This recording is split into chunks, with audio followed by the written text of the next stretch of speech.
Hi, welcome back. So, that's a little bit of a historical perspective, start of a historical perspective,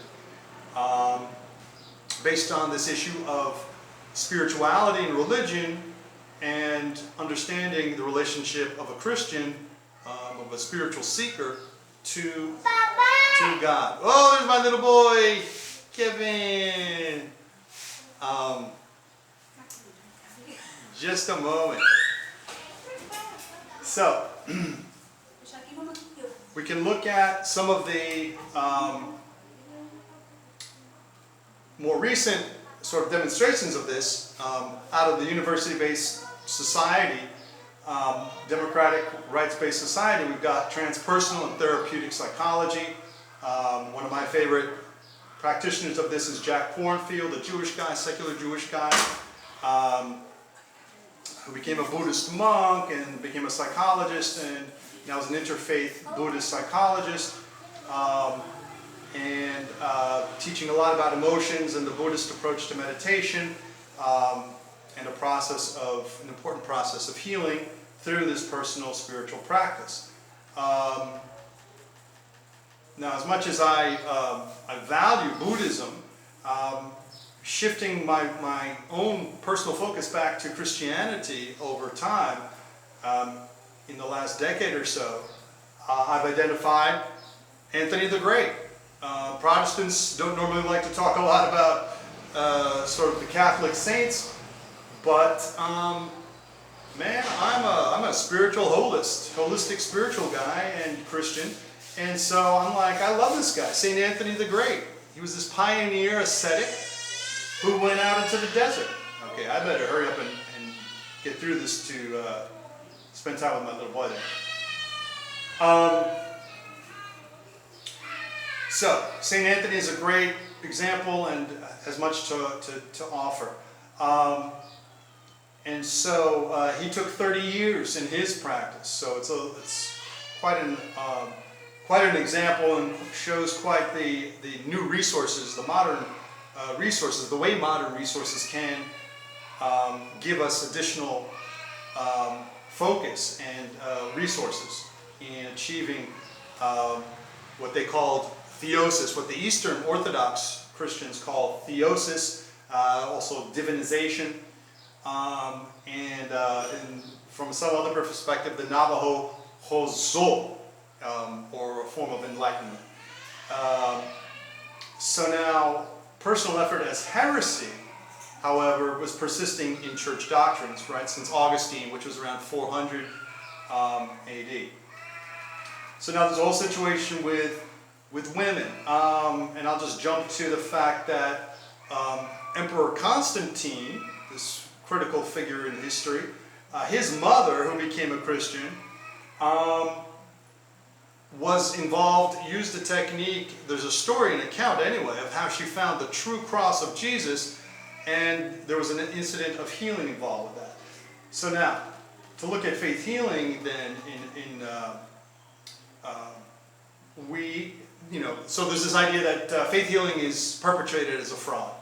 That's a very common view in mainstream media, from secular and atheist kind of points of view, materialist points of view, hyper-scientist points of view.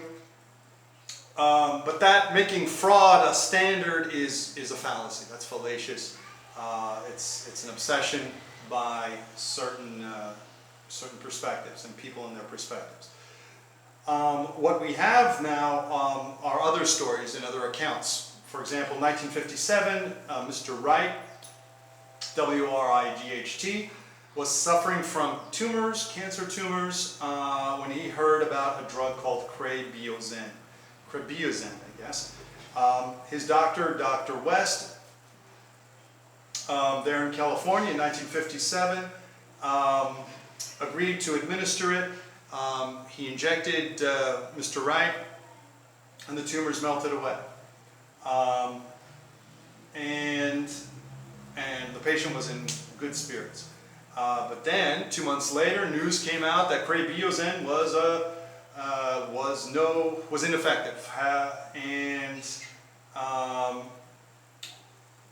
And so Mr. Wright's tumors quickly returned. Apple-sized tumors, right? Yikes. So Dr. West, who apparently had some knowledge of psychosomatic and placebo processes, used his imagination, his medical imagination as a professional, and he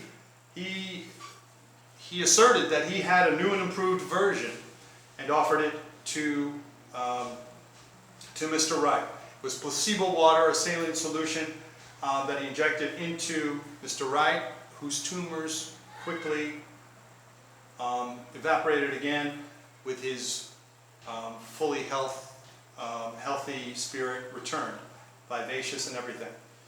But then two months later, he read this Mr. Wright was involved and found a report against Korea about its ineffectiveness, and convinced of this in 2 days, Mr. Wright, the tumors returned and he died. So it goes on from there.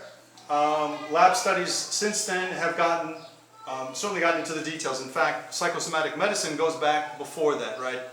Dr. West already probably had some awareness based on work done by Walter Cannon at Harvard, looking at the relationship between emotions and physical states. Then Hans Selye, extended studies of stress, and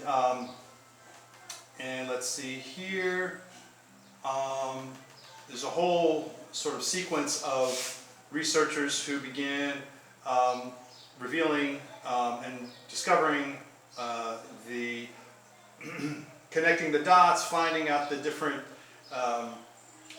anatomical, physioanatomical, neurophysiological structures involved. I mean, there's also the psychological aspect. So basically we have the, we have the serotonin systems, the catecholamine systems, and the hypothalamic pituitary adrenocortical axis. Hey, I just got a degree in bioanthropology. It's been years since I've been looking at technical terms like this. So then we've got the psychosocial angles of it. We've got the social analysis of the different structures. I'll stop this segment.